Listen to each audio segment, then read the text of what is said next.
Welcome back, artists. Now that I have my coloring done, I'm going to go back to my learning log. This is the page where I planned.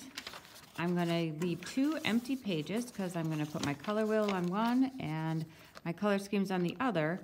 But before I glue or tape them in, I'm going to trace my plan so that I can practice my color schemes.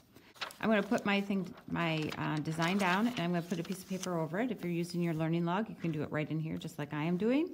If you are not using a learning log, you can just do it on a plain sheet of paper. I'm going to trace this 2 different times because I need to do at least 2 different color schemes. If you are thinking that you want to do more than 2 color schemes, you probably want to decide that now so that you can figure out if you need to how many times you need to trace this so you can come up with your color plan for your prints.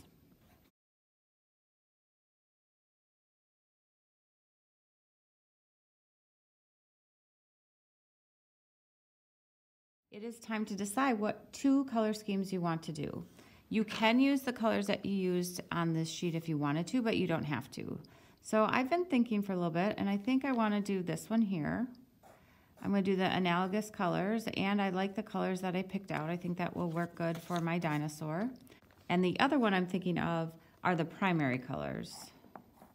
So I'm going to just kind of mark those here as a reminder for me of which colors I'm using. So when I go to my next page where I trace them, I can label this one as my primary, and you would be using what other color scheme you are going to use, and I'm going to use analogous down here. And then I encourage you to write those colors out so that you remember what they are. When we color our print, we're going to use markers. Then you can see what you're really going to get. And remember the other thing, the lines are not going to show up. It's the spaces around the lines that you want to color. I have letters.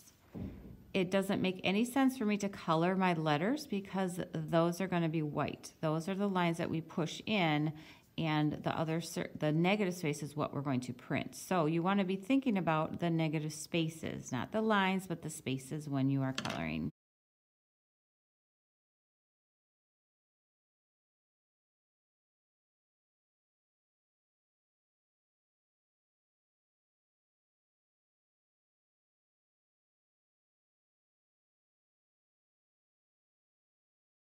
Now that I'm my coloring done, I wanted to point out just a couple of things. The first thing is that in order for your letters to show up, you have to color the background.